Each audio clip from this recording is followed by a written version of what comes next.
Okay, I'll let you start off. What's the name of the group in Burkina Faso which purportedly struck last week, even though the government in Burkina Faso is not acknowledging it? In this show, we're going to ask why aren't they acknowledging it? We have our own answers for why they aren't, and where could it be coming from? So, what's the name of the group, Falabi?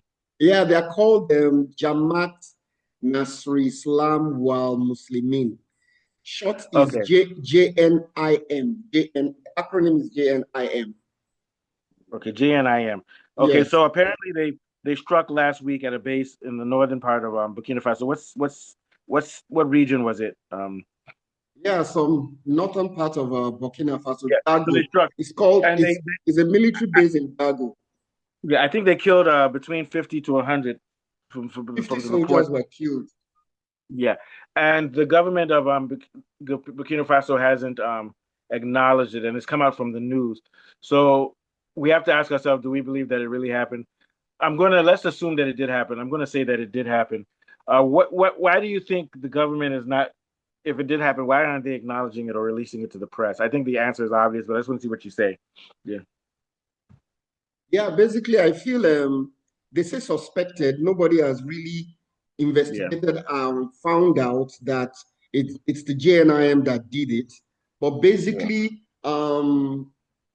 they feel they're the ones. The main problem is that this JNIM is a part of a larger group of jihadists that are spreading their influence basically to weaken the military government and Yes. become more visible. They are trying The to become more judges visible. in Sahel, they're out to get it.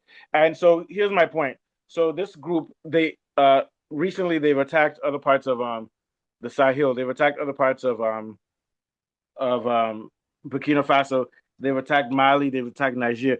Small numbers. They haven't been killing a lot of people, but they're slowly these numbers are beginning to go up. And my argument is that this must be coming from the West or from groups that don't want the Sahel countries to break off from France's control and America's control, and move closer to entering agreements with China and Russia. But my Good argument is evening, that everyone. Yeah, good yeah, evening. even probably the Burkina Faso government doesn't want to acknowledge it because it makes it look like they have no control over the country and they want to control the flow of information. So I'm believing that that's why they do it. Now I'm on the side of Burkina Faso. They don't need to acknowledge it, but if it's really happening, we as investigators and journalists have to ask why it's happening and where it's coming from. The numbers are small, so they killed 50 to 100 people on the base, which is not a lot, but still, it's a very brazen attack. That type of thing couldn't happen in America or in France. So it just goes to show you still that the Sahel region, even though military governments have overtaken it, it's still a very volatile place because clearly we know it. Money from France and America is being funneled to start up these groups, Boko Haram, Al Qaeda linked groups. So to me, this is coming from the West, and we'll say good job for Burkina Faso for of the president for surviving several assassination attempts and keeping the country stable. But we have to keep our eyes open. Thankfully, China has been sending weapons to the Sahel country nations, and Russia has been sending in uh, mercenaries from Wagner Group, also weapons and people to train them. But we have to be realistic. It just goes to show you that even though Traore is doing a good job in the country, he still doesn't have full control over the country, which he may be embarrassed about. I don't think it's anything to be embarrassed because this is a war going on with the West, and they have funding, and it's not over yet. What are your thoughts, Afolabi? Yeah, I agree with you. I think first and foremost, this has the West written all over it. And whether it is the JNIM that are culpable or some other group, I think they are being funded by the West. They are being given resources and logistic support by the West. And like you rightly mentioned, for them to admit this, they kind of look weak. And I guess that's why they have not done that for Burkina Faso. But there are a lot of gaps that I feel is making it easy for the JNIM or any or other splinter groups to carry out this kind of attack. I mean, that's so brazen. But why would you go and attack a military base? And some of these gaps are the regions, northern region, just like in Nigeria, the remote northern regions, they lack permanent military bases and patrols. So this leaves them very vulnerable to a lot of this militancy and extremists. Also, this GNIM and jihadist networks, they are exploiting the borders. The borders are so porous. Burkina Faso, Mali, and Niger. You can easily enter Burkina Faso, and Mali and Niger. So they're invading, capture, and their attacks are more coordinated because of the porosity of the borders.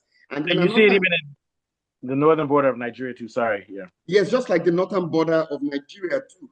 And these areas are remote, they are densely populated, and a lot of communication is not being done. Cases are not being reported, and people are not being held accountable.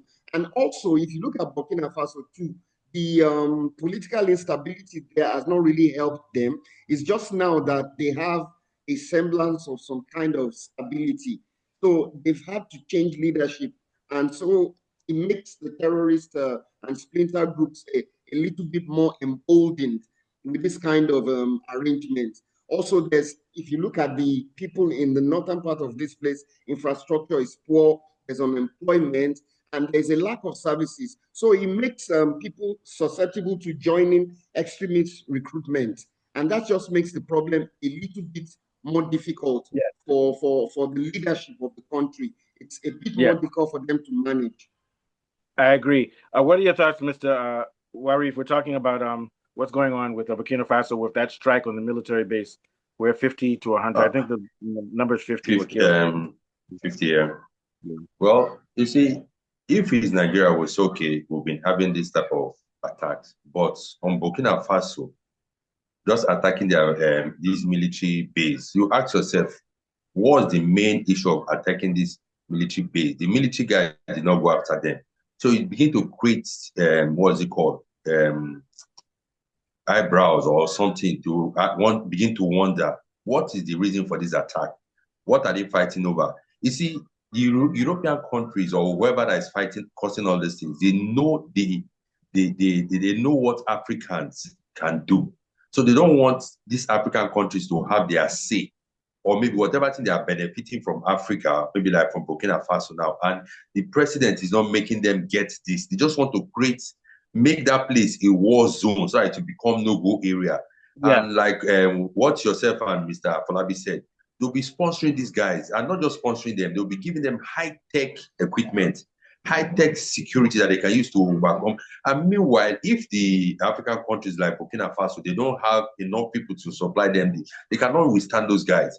So for them, and again, the African countries, they should look for allies, not just creating a military base. A military base is just like creating a temporary structure there.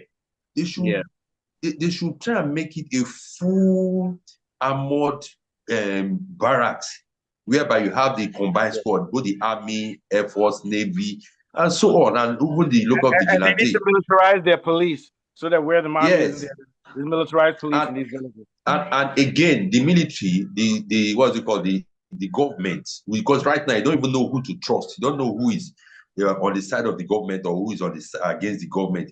They should try and equip them. They should always stand by, always see themselves that they are always. They should always expect an attack from anywhere at any time, because just killing 50 soldiers like this is not easy. Why would they just waste those soldiers? So I think the African leaders, they need to come together, but coming together, they still have the spirit of selfish greed in them. So I think it's not a good one. They should try and look into it. And also, the West is funding these small attacks, kill 50 people. Their goal is not to actually defeat the army, and to make the army look bad and make them look bad in front of their country. Which is why Burkina Faso is not talking about it. What do you think about that, Afolabi? Yeah, in an ideal situation, it would be good for him to ally himself with most of the Western African leaders. But it's unfortunate that most of those other leaders are puppets of the West. So I think in order to increase their military capability and sophistication, they may have to align with the Eastern Bloc, enter into some kind of partnership.